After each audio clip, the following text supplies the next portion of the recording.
5, 4, 3, 2, 1. Happy New Year, everyone! Everyone? I'm by myself again? Third New Year's Eve in a row? Come on, man! The day after Christmas, swept beneath the wave of your goodbye. You left me on the day after Christmas. Well, despite the disappointments of another New Year's Eve spent all alone, I'm very excited to be teaching you again in this 2013 school year. Here we have it, 2013. Suck on that, Mayans. There was another year. And for those of you who did great in global studies next semester, I encourage you to take that momentum into this new year. Those of you who maybe didn't do so hot in 2012, you have a brand new clean slate.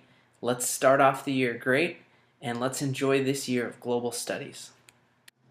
One of the themes of this class is change. We know that history revolves around the idea that things change. Every war that you can think of brings about some sort of change. Every election brings about change.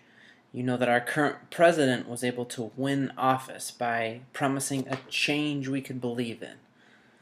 Well, during our next case study, we're going to look all about different changes that have happened in our country. And one of the biggest changes that occurred in our country is the legal and social equality that has been afforded to minorities. We know that today our country is run by a man, President Obama, who legally couldn't even vote in our country 250 years ago. While the unfairness of our history is tragic, it's super important that we kind of look at how these changes took place to bringing America more equality. Last unit we spent a lot of time learning about imperialism. We learned that imperialism occurs when a country wants to make more money at the expense of other areas. What they do is they set up an empire, and an empire's goal is to make money for the country that set it up. And so as awesome as it is to think about America being a free country, the fact is that America started out as an imperialism effort of Great Britain, that we were Great Britain's attempt to make a lot of money. What happened? Well, Great Britain sent people to the colonies, and their whole goal was grow a bunch of stuff and send it back to us, and we'll make money off of it. And so Great Britain colonized America. The first colony in 1600 was called Virginia, and the purpose of this colony was simply to make money for Great Britain. Unlike Great Britain, the United States climate and soil was perfect for growing things, mainly for growing cotton, tobacco, and sugar. And what we would do is we would grow these things here in America, and we would send them to Great Britain to be processed into something. We know that I couldn't take a bunch of cotton balls and make a amazing V-neck t-shirt, nor could I take sugar and make a glass of Mountain Dew. And so what needs to be done with these raw goods is they need to be sent to a factory and to be processed into something that can make a sweater or make a beverage. And so what we would do is that these things, cotton, tobacco, and sugar, would be grown in the United States, then sent to the industrialization area of Great Britain, where they would be run through these factories and made into textiles and rum. Europeans slowly realized that, hey, we can take as much cotton, as much tobacco, and as much sugar as you can send at us, and we can make all of these great things and make a lot of money off of it. But you in America can grow these things much quicker if you have a little help. So how about we take slaves from Africa and send them to you to help you out? And so that is what happened. We set up what is known as triangle trade. Taking a look at this graphic, you see that triangle trade is where crops are sent from America to Europe, mainly cotton and tobacco, and once these crops are in Europe, they are made into clothing, rum, and cigarettes. And these are then sent to Africa and sold at a very high price. And then slaves are taken from Africa and sent to America. Understanding this triangle trade is very important to understanding much of the conflicts that we're going to see ahead in America's future. So for about the next 100 years, we run under the system of triangle trade. sending lots and lots of cotton to Great Britain, sending lots of tobacco to Great Britain, and sending lots of sugar to Great Britain. And here we are making them a boatload of money. We begin to get upset at the amount of money that Great Britain is making off of us. Historians estimate that over 2/3 of the world's cotton, tobacco, and sugar came from the United States. How crazy is that? So despite the fact that they're coming from here, we aren't getting any of the money from them. In fact, we pay the money back to Great Britain in the form of tons of taxes. And so even though we're paying these taxes, we don't determine who the king is. We don't determine who represents us in Parliament. And so we run through the streets of America crying, "No taxation without representation." Don't take our money unless we have a say in who is governing us, who's in charge of us. And finally, we decide that we need to end our relationship with Great Britain. We don't need them anymore. We can send the cotton to Europe and get paid for it on our own without them charging us. And so we send the biggest breakup letter that the world has ever seen, saying our relationship with Great Britain is over. We're going to form our new country. We're not going to be the colonies anymore. We're going to be the United States of America. And so we send this breakup letter. The breakup letter, as you remember from United States history, is called the Declaration of Independence. And in this declaration, we make a couple bold statements. And one of them is that all men are created equal. And they're endowed by their Creator with certain unalienable rights, rights that no one should be able to take away. And these rights are things like life, liberty, and the pursuit of happiness. We thought that Great Britain wasn't giving us life, wasn't giving us freedom. We were doing what they told us to do. And they didn't allow us to pursue happiness because we had to give them so much of our money. So you would think that with such strong language and saying all men are created equal, that in our new country, we would make all men equal. Maybe we would get rid of slavery, right? Unfortunately, this is not the case. Many of our founding fathers were sickened by slavery. They wanted to get rid of it. But we realized that as we were making a new country, if we abolished slavery, the South would never join our new country.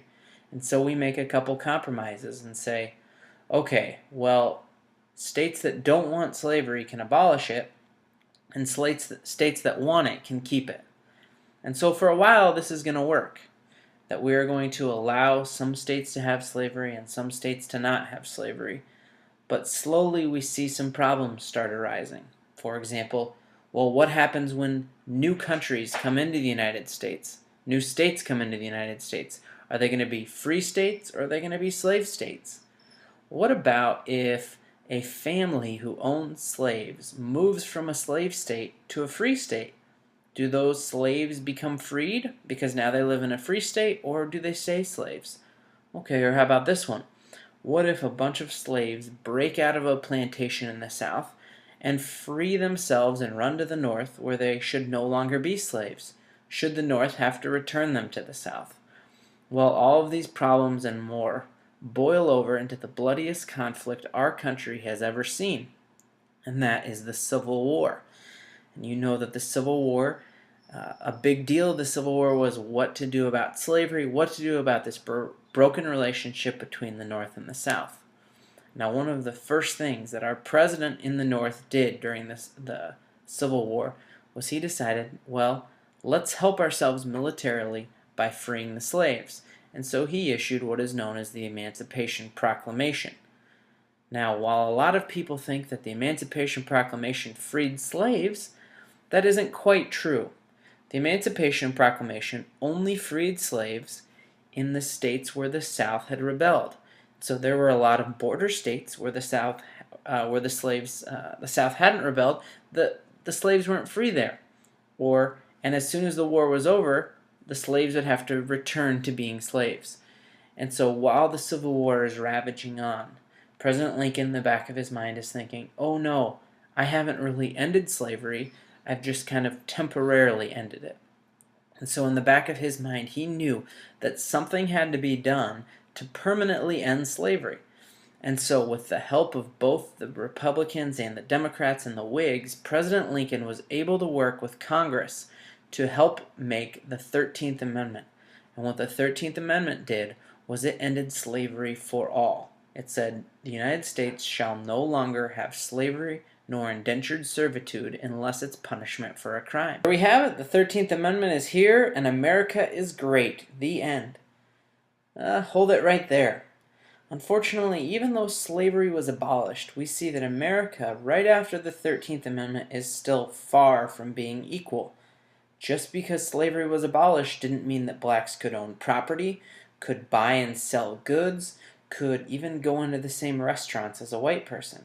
And so 3 years after the passage of the 13th Amendment in 1868, Congress decided we need to go one step further.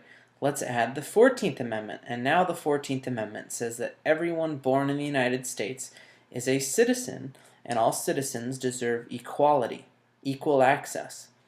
And so, again, we're going to see, now is America going to become great because we have the 14th Amendment and now everyone is equal? Well, unfortunately, we see that hate always finds a way to work itself around the law. And so now we see with the 14th Amendment that although everyone is given equality, equality is never really defined. And so what do we see here? We see that blacks are given equal numbers of things, but not necessarily equal facilities or equal niceness of places. For example, we build a brand new, beautiful school that only white people can attend. But don't worry, we're going to make it equal. We're going to have a equally nice black school. Well, unfortunately, those black schools were never quite as nice. And we're going to say that anyone who wants to can ride this beautiful new train. However, the white people can ride up front where they can get on at the very last second and get off as soon as they get to the destination. And blacks are going to have to walk all the way to the back, find a seat, and if there's no seat there, they'll have to wait for the next train. And then they're the last ones off. But don't worry, it's equal. They both got to the same destination, right? Or here we have a new restaurant, and don't worry, anyone who wants to can come sit in this restaurant and eat. It's equal, but the whites sit up front in the nice part where there's heating and air conditioning, and unfortunately the blacks sit in the back where there's not even carpet, and often it wasn't a very nice condition. And so what we see, is this equal? And many people thought it wasn't. And so what are we going to do? Let's put it to the test. And so there was a man named Homer Plessy. Homer Plessy, in 1896, was only 1/8 black. That meant if you saw him on the street, you couldn't even tell he was black. And he said, I'm going to challenge this, separate but equal. It's not equal. And so he got on a car on a railroad and said, I'm going to sit in the very front row. So there he was, a 1/8 black man sitting in an all-white car. He thought, this is fine. People won't even be able to tell I'm black. Well, unfortunately, he was kicked off the train, put in prison for breaking the law. And so he decided, this is so messed up that I'm going to take it to the Supreme Court. And in front of the Supreme Court, in a case known as Plessy versus Ferguson, Homer Plessy was his name, the Supreme Court decided two things. And the first thing was the one-drop rule, that because Homer Plessy had 1 drop of African blood in him, he was an African American and therefore had to abide by the separate but equal rule. And the second thing that they decided was that equality just means that there's a chance for something. So that it was completely fine to have a white area of a railroad car and a black area, as long as they were equal access for both people. It didn't matter if one of them was perfect and brand new and one of them was in really bad condition. And so this separate but equal doctrine is going to rule America for the next 60 years. And we're going to see that we have separate schools, we have separate places to eat, we have separate transportation on buses and rail cars. And although this podcast might seem a little depressing, we're going to see the end of that separate but equal movement in our next podcast as we begin to look at the civil rights movement. But for now, we need to realize that the early part of American history, while there were some great aspects and some great triumphs, our treatment of minorities was very poor. All hours a day.